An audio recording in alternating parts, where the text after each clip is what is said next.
मैथिली ठाकुर बनेंगी बंगाल चुनाव की सीक्रेट वेपन। भीड़ क्यों खींच रही है मैथिली ठाकुर? क्या है उनका जादू? क्या महिला वोट बैंक पर असर डालेंगी मैथिली ठाकुर?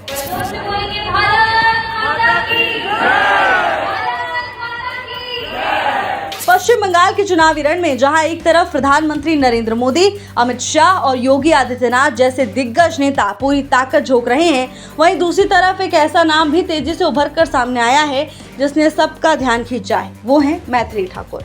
अब सवाल ये कि आखिर कौन है मैथिली ठाकुर और क्यों इनकी रैलियों में बाकी नेताओं से ज्यादा भीड़ उमड़ रही है?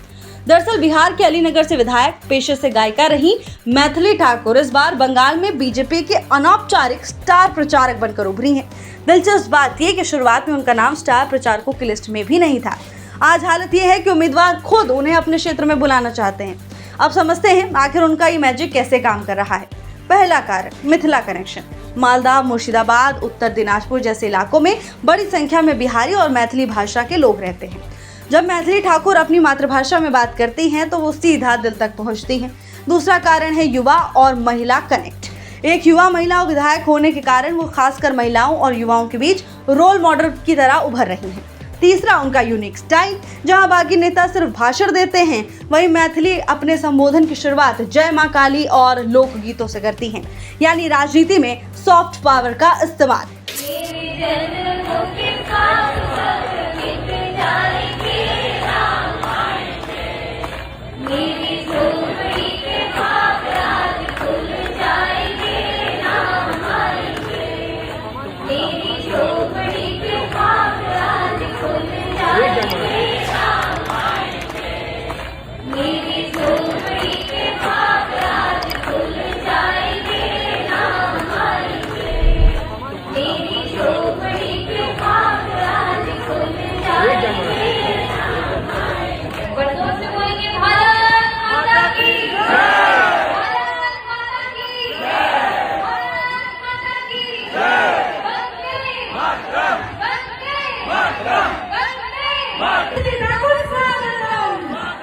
हाल ही में मालदा और आसनसोल की रैलियों में जो भीड़ देखने को मिली है उसने सबको चौंका दिया।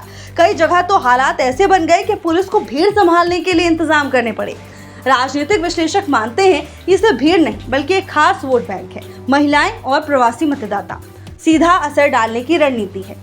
अब बड़ा सवाल यही है, क्या मैथिली ठाकुर सच में बंगाल चुनाव में बीजेपी की गेम चेंजर साबित होंगी या ये सिर्फ चुनावी शोर है जो नतीजों तक फीका पड़ जाएगा? जवाब मिलेगा 4 मई को। लेकिन फिलहाल बंगाल की राजनीति में एक नया चेहरा चर्चा के केंद्र में जरूर आ चुका है।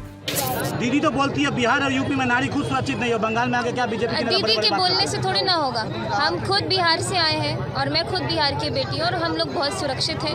अगर कहीं भी कुछ भी असहज किसी भी लड़की को वहाँ महसूस होता है या फिर अगर कोई ऐसा क्राइम होता है 24 आवर्स के अंदर अरेस्ट होते हैं, और मैं खुद लड़की हूँ और मैं इस बात की सुनिश्चित करने के लिए आप सभी लोग के बीच में भी खड़ी हूँ कि मैं बिल्कुल महफूज हूँ। इवन मुझे बंगाल में आने में थोड़ा असहज महसूस हो रहा था कि चुनाव के दौरान जब हम देख रहे थे कि अपोजिशन पार्टी के जो कार्यकर्ता हैं वो लोग पथरावबाजी कर रहे हैं, वसूलीबाजी कर रहे हैं, दलालबाजी कर रहे हैं, तो शायद मैं सुरक्षित महसूस नहीं करूँगी। लेकिन जब मैं अपने भारतीय जनता पार्टी के कार्यकर्ताओं के बीच में हूँ तो मैं अब सोना भी पहन के घूमती हूँ, मुझे कोई डर नहीं लगता क्योंकि मुझे मालूम मेरे भाई लोग हैं मेरे साथ।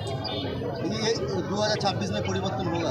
2026 में आप लोगों के प्यार और उनके साथ जो बीजेपी के साथ जो उनका जो स्नेह है उसको देख करके आपको पता चलेगा कि 2026 में परिवर्तन होगा और इस बार बंगाल जागेगा।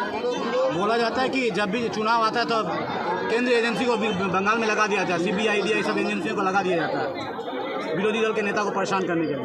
अब परेशान करने के लिए मुझे नहीं लगता। हम खुद अभी एक गाड़ी से गुजर रहे थे, बगल में ममता दीदी की गाड़ी जा रही थी तो बहुत ही अच्छे से जा रही थी। कौन परेशान है? कहाँ कोई परेशान है? विरोधियों को परेशान किया जाता है। केंद्र जो आरक्षण बिल, महिला आरक्षण बिल आ रहा है, महिला आरक्षण बिल जो आ रहा है, दीदी का कहना है कि अपनी राजनीतिक सत्ता को चमकाने के लिए अगर ऐसा था 2023 में इसको इम्प्लीमेंट नहीं किया था, आज भी इम्प्लीमेंट लिमिटेशन देखिए को लाने उसमें के दो लिए क्लॉज थे ना, उसमें दो बात थी ना कि डिलिमिटेशन होगा, सेंसस होगा, उसके बाद ही ना लागू होगा। ऐसे हवा में थोड़ी ना लागू हो जाएगा। पास हो गया 2026 में होना था, सेंसस होकर के डिलिमिटेशन होकर के फिर 33% आरक्षण इम्प्लीमेंट हो जाना था, लेकिन उसको तो रोकने का काम ऑपोजिशन नहीं किया। अगर वो चाहते तो महिलाओं को जो उनका हक है, हक नहीं, महिला सशक्त है ही, बस ये जो नीति बनाई गई है ताकि जो हमारी महिला कार्यकर्ताओं को देखिए कितना खून पसीना जलाती है, ऐसे ऐसे लोगों को एक्स्ट्रा सीट्स मिले, एक्स्ट्रा मौका मिले, इसलिए 33% आरक्षण महिलाओं के लिए लागू किया गया ताकि नेतृत्व महिला करे और फिर सारे समाज के हर एक वर्ग का ध्यान रखे। लेकिन उन्होंने तो होने नहीं दिया। फिर वो किस मुँह से ये बात कह रही है कि भारतीय जनता पार्टी उनका काम है करने का और इसको